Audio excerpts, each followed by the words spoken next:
first of all, this is the worst race I have ever seen from this team ever since they came together in 2019.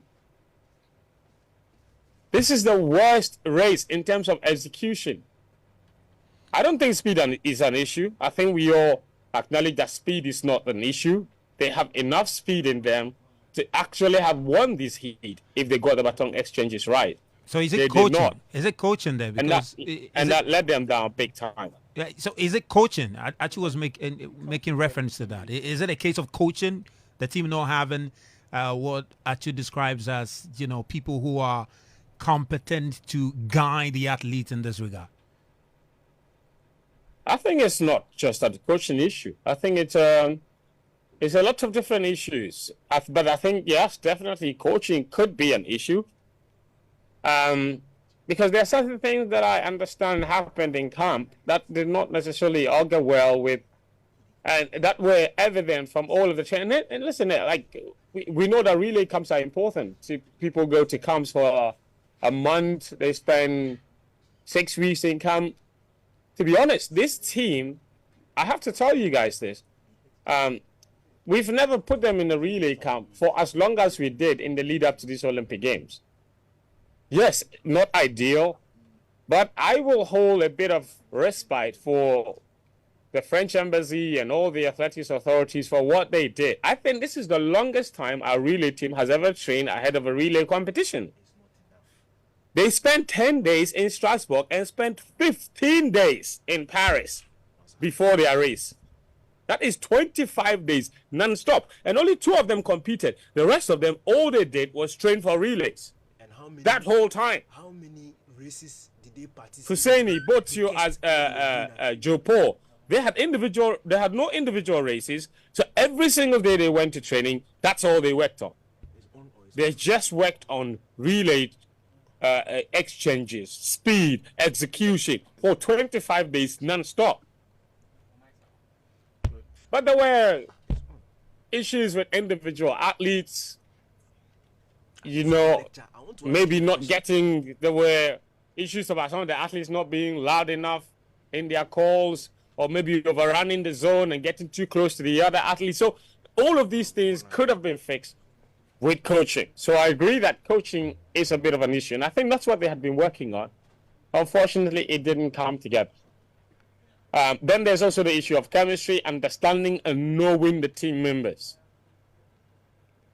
And I think that because of the fact that the team is also undergoing transition, some of these things happen. But I've followed this team long enough to know, to be the one to stand up for them and say that this team has given us a lot of joy in the past. Some of it even undeserved.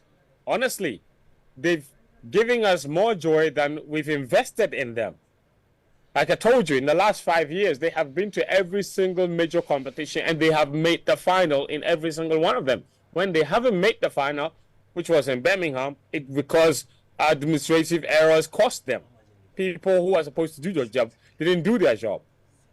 So credit to Ghana Athletics, whatever they did to keep this team in the limelight, to bring the love that people have for athletics back, to actually give Ghanaians a reason to dream. I think that's massive credit. Between 2004 and 2019, there was never a period we went to any competition with any hope that we were capable of winning a relay competition. Never.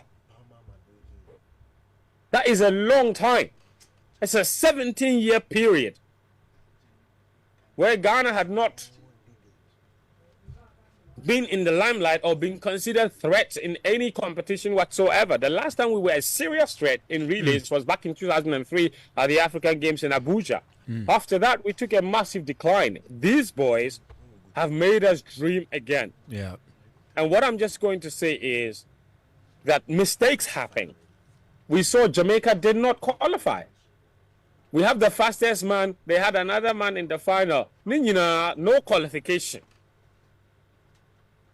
So those two, and they too, they are not killing themselves.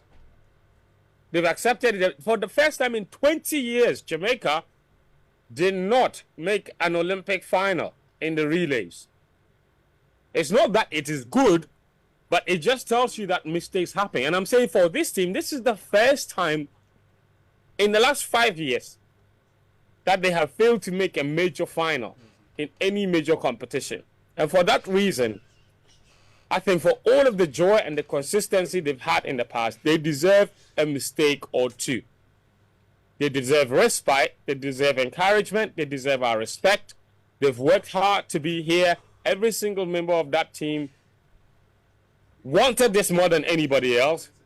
This was a mistake that happened. It's happened consistently, but it's not the only team. And I think that what has to happen is that we need to take another look at how we work on our baton changes. There is evolution in baton execution, and it's happening in Asia. That's why China and Japan, you don't know a single one of their athletes. And when I mention them, people are laughing because they think I'm just taking a piss. But the truth is, you look at China and you look at Japan, you don't know any of their athletes. And yet in every relay competition, they are there. I told you people, China were a big threat in Ghana's heat. And people thought I was just messing with them. They won the heat. I think people have short memory that in Tokyo, China also won the same heat, which still had Canada and Andre Degrassi in it.